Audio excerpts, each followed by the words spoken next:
কোথায় ছিলে? রাইমাদের ঘরে সান্ত্বনা দিচ্ছিলে তো? দেখো, আমি জানি তুমি আমার উপর খুব রেগে আছো। রেগে থাকাটাই খুব স্বাভাবিক।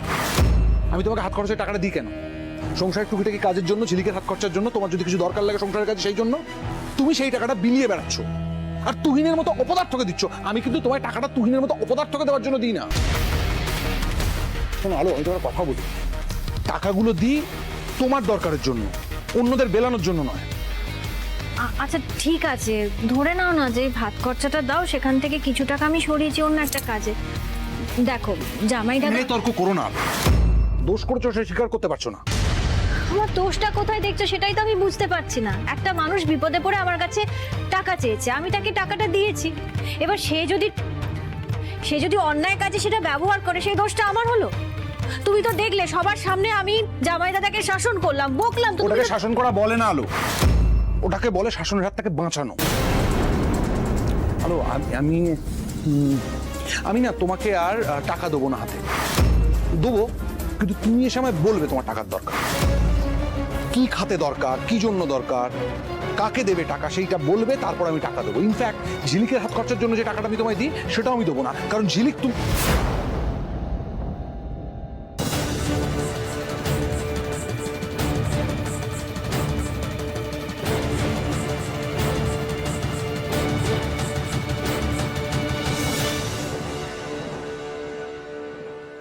রুদ্র এসব কি কইয়া গেল আলো রানী? টাকা পয়সার কথা তুলতাছে কেন? আমি ওই বাচ্চাগুলান রে লইয়া ঘরে ছিলাম, শুনলাম ওই মণ্ডপে নাকি কিছু গড়বড় হইছে। রশনিরে জিগাইলাম, সে তো কিছু কইতেই পারলো না। আপা, পূজার আগে জামাই দাদা আমার কাছে কিছু টাকা চেয়েছিল। আমি ভাবলাম পূজার সময় তার হাত খালি থাকবে, কেমন করে হয় বলো? কিছু টাকা দিয়েছিলাম, আমি কি করে বুঝবো অমন করে জামাই দাদা টাকা খরচ করবে? অগ্নিদেব ভাবতেছে আমি নাকি তারে মদ খাওয়ানোর লাগে টাকা দিছি। ইয়া আল্লাহ! এখন অগ্নিদেব কইতেছে আমার হাতে কোনো টাকা দিবা না। দিবা না তো দিবা না, আমি কি করব?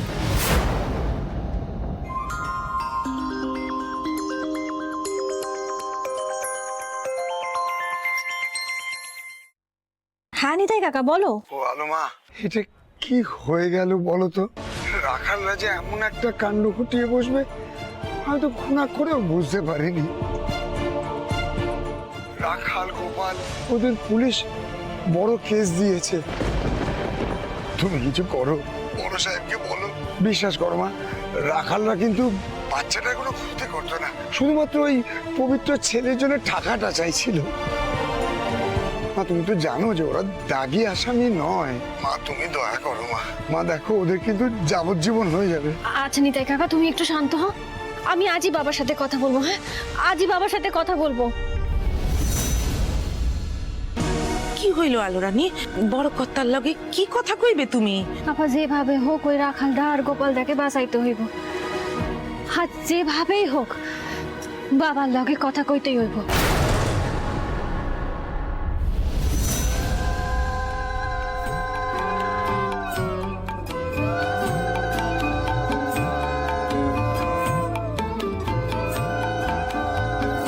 মাগো তুই আসবি বলে যতই আলো জ্বেলেছিলাম, নবমীর রাত পোহাতেই সব নিভিয়ে ফেলেছিলাম।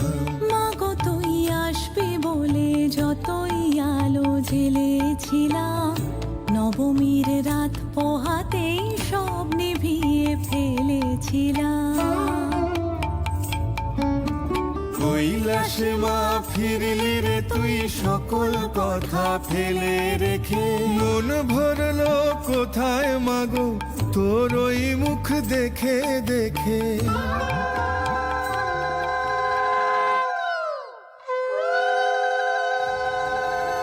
মাগো, তুমি এই মেয়ের আবদার রেখেছো, আমার ঝলমলকে ফিরিয়ে দিয়েছো তুমি।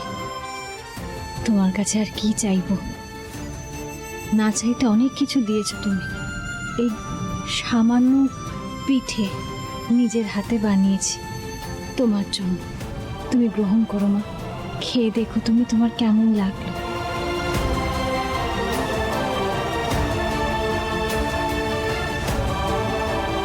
আরেকটা আবদার করছি তোমার কাছে। রাখাল দাদের বাঁচাতেই হবে। বাবাকে আমি রাখাল দাদের বিষয়ে বলতে চাই। মা গো, তুমি আমায় শক্তি দাও যাতে আমি ওদের বাঁচাতে পারি। ওরা যে কোনো অপরাধ করেনি, আমায় শক্তি দাও মা। দিদিভাই প্লিজ তাড়াতাড়ি করো, জানোই তো অতিভক্তি কিসের লক্ষণ।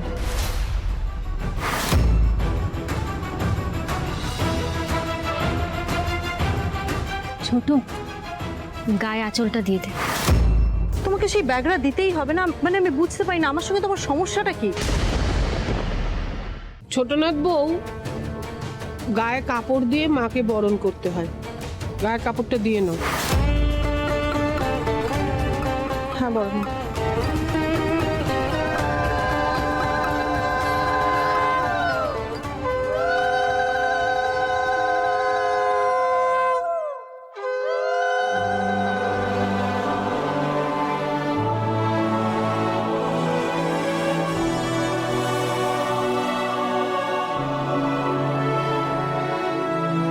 তুমি দাঁড়িয়ে আছো যে, বরণ করবে না? চলো। থাক না বড় বৌদি, তোমরা বরণ করো, আমি অত ভাবতে হবে না তোমাকে, তুমি চলো, দেরি হয়ে যাচ্ছে, চলো। বৌদি সরি। জামাই দাদা, তোমার সঙ্গে আমি কলকাতায় গিয়ে বোঝাপড়া সারবো। চলো, দেরি হয়ে যাচ্ছে, চলো।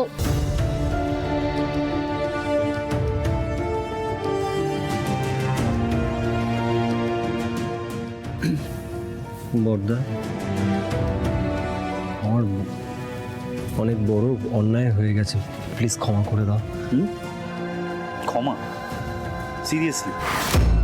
আচ্ছা, তোমার গায়ে কি গন্ডারের চামড়া না মানুষের চামড়া? না, আমি সত্যি কনফিউজ।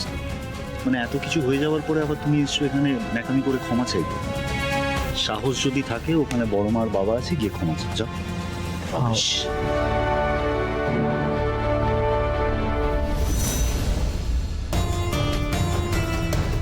কি করে যাব? সুস্থ অবস্থায় ওই দুটো মানুষের সামনে যাওয়ার ক্ষমতা নেই আমার।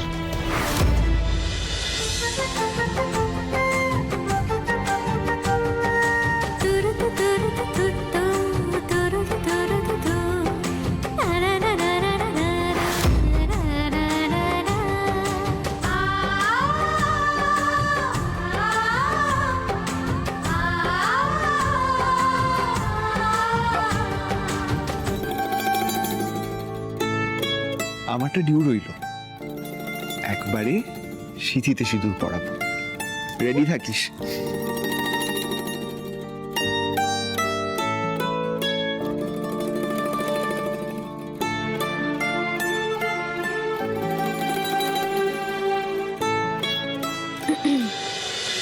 প্রত্যেক বছরের মতন সিঁদুরের টিপটা পরাতে এসেছে, ভেবো না ঝগড়া মিটে গেছে। ঝগড়াটা তো মেটারও কথা নয়। এই পুজোর কটা দিন তুমি যা যা করেছো, তারপর আমার তোমার সাথে কথা বলাই উচিত নয়। একটা শাড়ি দিয়েছিলাম পছন্দ করে, সে ছাড়ো। আমি না চাইলেও কিছু বলতে পারছি না, আমার রাগ কিছুতে কমার নয় আলো। আমারও কিন্তু রাগ কমে যায়নি। আচ্ছা, আমি কি করে বুঝবো বলো তো তুমি পছন্দ করে আমার জন্য ওই শাড়িটা এনেছো? আমাকে কি একবারের জন্য বলেছিলে যে ওই শাড়িটা আমার জন্য এনেছো? অদ্ভুত ব্যাপার, সবই আমার কপালের দোষ। কপাল?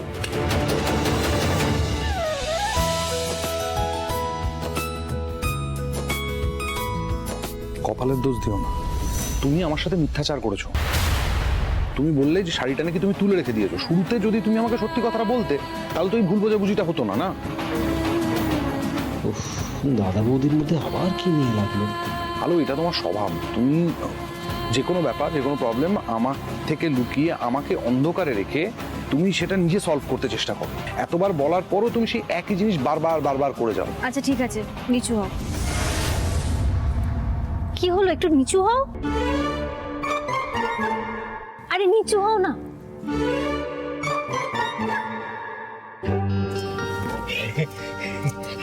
আরে কি করছোটা কি? জয় মা দুর্গা। তোমাকে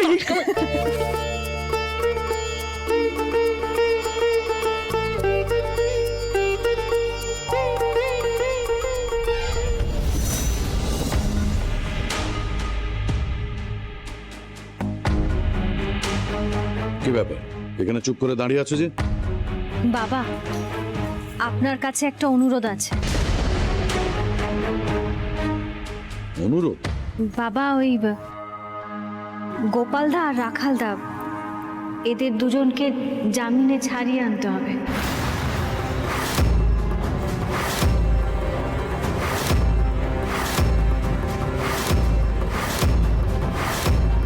আর ইউ ক্রেজি?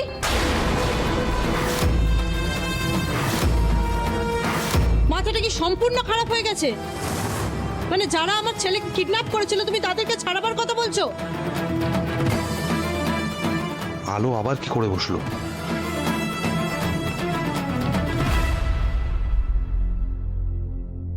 কি হয়েছে? কি চিৎকার করছো কেন? তোর বউকে জিজ্ঞেস কর, মাথাটা পুরোপুরি খারাপ হয়ে গেছে, ডাক্তার দেখা ওকে নিয়ে গিয়ে। তোমার কি সত্যিই মাথাটা খারাপ? যাদের হাত থেকে তুমি নিজে ঝলমলকে ছাড়িয়ে আনলে তাদের জামিন করাতে বলছো? আরে আমি তো তোদের বলেইছিলাম ওই লোকগুলোর সাথে এই মেয়েটার কোনো সাট আছে। হ্যাঁ বড় মা, আমারও ঠিক সেটাই মনে হচ্ছে। এই যে সত্যি সত্যি বলো তো, তোমার মতলবটা কি? ওই কিডন্যাপারদের জন্য তোমার এত দরদ উঠছে কেন? ওরা কি মুক্তিপণের টাকা থেকে তোমাকে কমিশন দিত? এসব কি বলছিস তুই ছোট? কারণ আছে বলেই তো বলছি। আমারও মনে হয় যে ওদের সঙ্গে তোমার কোনো একটা কানেকশন রয়েছে।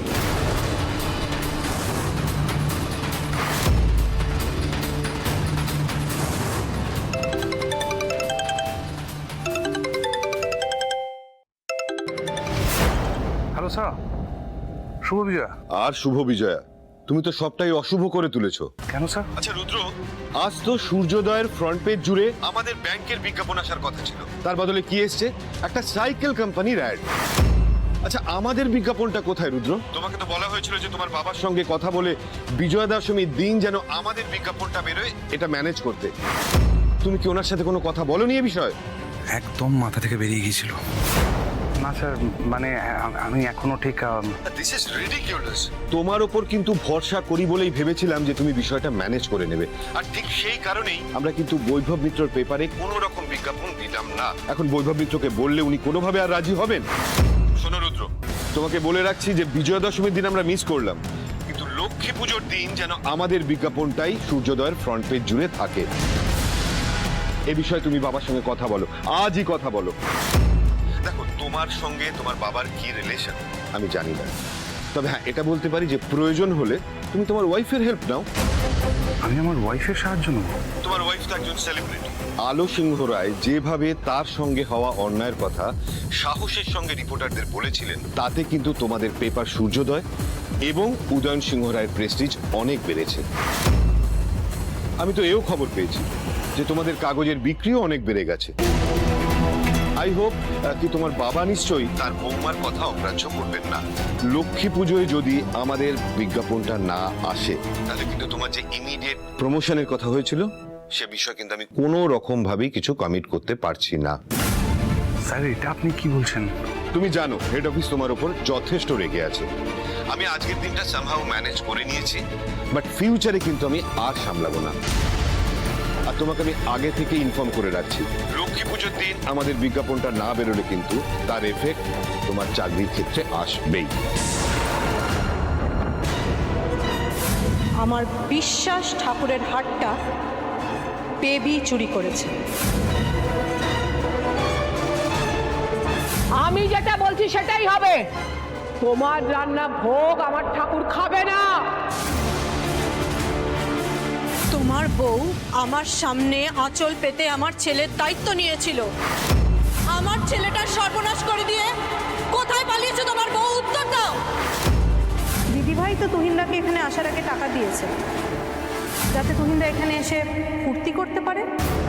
আচ্ছা রুদ্র, তোমার ওয়াইফ তো একজন সেলিব্রিটি, প্রয়োজন হলে তুমি তোমার ওয়াইফের হেল্প নাও। লক্ষ্মী পুজোর দিন আমাদের বিজ্ঞাপনটা না বেরোলে কিন্তু তার এফেক্ট তোমার চাকরির ক্ষেত্রে আসবেই। ছি, তুমি না আমার বাড়ির বউ? আমার নাতিকে যারা কিডন্যাপ করেছে তুমি তাদের হয়ে সালিশি গাইতে এসেছো? আমার প্রথম থেকেই সন্দেহ ছিল এই পুরো কিডন্যাপিং এর ঘটনাটার পেছনে তোমারই কোনো পরিকল্পনা রয়েছে। না বাবা, আর যাই বলুন দয়া করে এই কথাটা বলবেন না। ঝলমল আমার পাঁজরের হার, ঝলমল আর ঝিলিকের মধ্যে কোনোদিনও কিন্তু আমি তফাৎ করিনি। আজ যে রাখাল দ্বারা মুক্তিপণের টাকা দাবি করছে সেটা কিন্তু নিজেদের জন্য করছে না, ওই যে পবিত্রতা আছে তার পরিবারের জন্য এই টাকাটা দাবি করছে। কার কথা বলছো বলো তো বৌদি? পবিত্র মানে যে আমাদের অ্যাকাউন্ট থেকে 10 লাখ টাকা চুরি করেছে? তুমি দেখেছো ভাই চুরি করতে? তুমি তাকে চুরি করতে দেখেছো না তোমার অফিসের লোকজন তাকে চুরি করতে দেখেছে? দেখোনি তো ভাই, আমি কখনো কখনো কোনো চোরের হয়ে ওকালতি করব না, বুঝেছো? আমার ভাইয়ের বউ চুরি করেছে জানতে পেরে আমি কিন্তু তাকে সবার সামনে ধরিয়ে দিয়েছি। আর আমার বিশ্বাস পবিত্রদা চুরি করেনি, এই টাকা পবিত্রদা নেয়নি, ওকে ফাঁসানো হয়েছে। আলো, এটা বাবার ব্যবসার ব্যাপার, তোমার এর মধ্যে ঢোকার দরকার নেই, তুমি চুপ করো। না গো, আমি আর চুপ করে থাকতে পারছি না, আমি আর মেনে নিতে পারছি না, আর কেউ আমাকে আজকে চুপ করাতে পারবে না। কেন বুঝতে চাইছো না? একটা মানুষ তার প্রাণ দিয়েছে, আত্মহত্যা করেছে সে। আরে সত্যিকারের যদি ভালো করে তদন্ত করা হতো তাহলে আসল চোরটা ধরা পড়তো, সেটা তো করা হয়নি। উল্টে পবিত্রদাকে পুলিশের হাতে তুলে দেওয়া হলো। তার ফল কি হলো? সেই মানুষটা নিজের প্রাণ নিয়ে নিল। ভাই, কি গো ভাই, সেদিন বসার ঘরে তুমি একা ছিলে, ফোনে কারোর সাথে কথা বলছিলে, মনে পড়ে?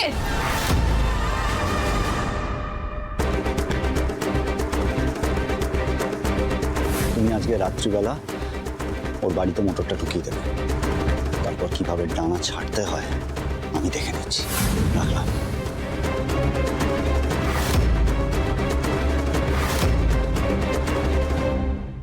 মনে পড়লো কিছু?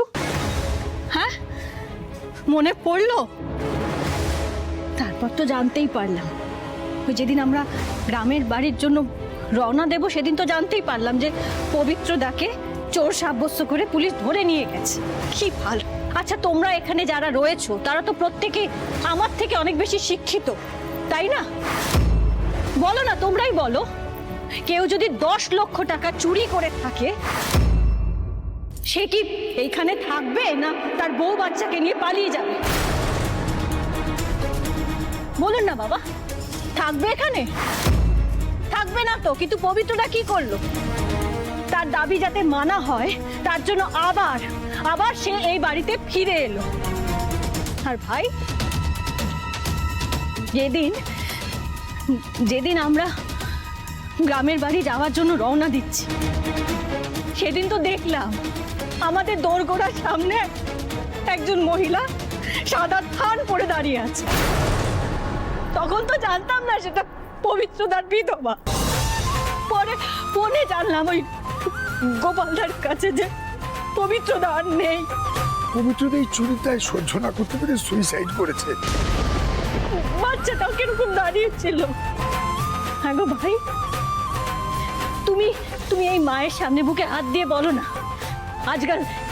আজ এই যে ঝলমলকে ওরা তুলে নিয়ে গেল, তার দায় কি শুধু গোপাল দাদের, মালিক পক্ষে নয়? অকারণে একটা মানুষকে চোর সাব্যস্ত করলো, পুলিশ ধরে নিয়ে গেল। কি হতো যদি সত্যি চোরটা ধরা পড়তো? কি হতো? আর আমরা কি করলাম? দায় ছেড়ে দিলাম। আমরা ড্যাং ড্যাং করে গাড়ি করে গ্রামের বাড়ি এলাম পুজোয় আনন্দ করব বলে।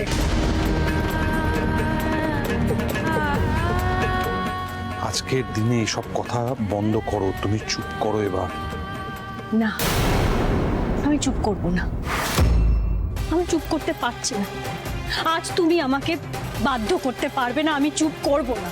ওই বাচ্চাটা পবিত্রদার ছেলেও আমাদের ঝলমলের বয়সী, বাবা হারিয়েছে, বুঝতে পারছো না তুমি? আর যেদিন তো তুমি ছিলে না, যেদিন আমরা গ্রামের জন্য রওনা দিলাম, ভাই কি খারাপ ব্যবহারটা করলো সবার সাথে। বাচ্চাটাকে টাকা মেরে ফেলে দিল, আর আমি কোনো প্রতিবাদ করতে পারলাম না। চুপ করে সবটা দেখলাম শুধু। এই ব্যবহারটা ওদের সাথে কেন করা হলো? কারণ ওরা গরিব বলে। আর যদি কোনো বড় লোক বড় গাড়ি করে এই বাড়িতে আসতো, এই ব্যবহারটা কেউ করতো তাদের সাথে? করতো না, তাদের আপ্যায়ন করা হতো। আর যদি রাগে, দুঃখে, খিদের জ্বালায় কেউ এমন কাজ করে আমরা কি করব? আমরা দায় সেরে দেব। কি করব না, পুলিশকে খবর দেব, তাকে পুলিশের হাতে তুলে দেব। চুপ!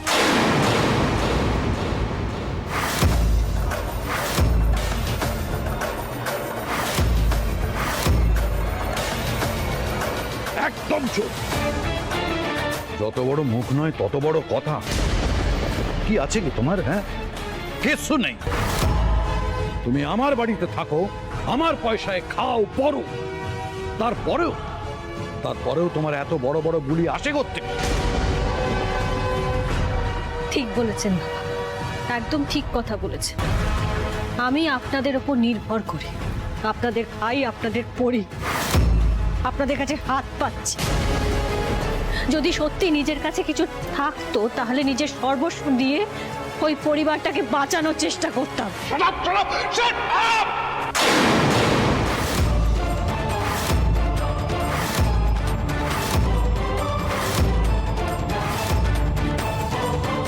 এই কি বাবা, কি ভুল বলেছো? বাবা কি ভুল বলছেন? ক্ষমতা আছে তোমার, ক্ষমতা আছে তোমার। জাস্ট 1 টাকা রোজগার করার মুরত দেখাও, 1 টাকা, তারপর যত ইচ্ছে সাহায্য করো নিজের ক্ষমতায়। জাস্ট 1 টাকা রোজগার করে দেখাও।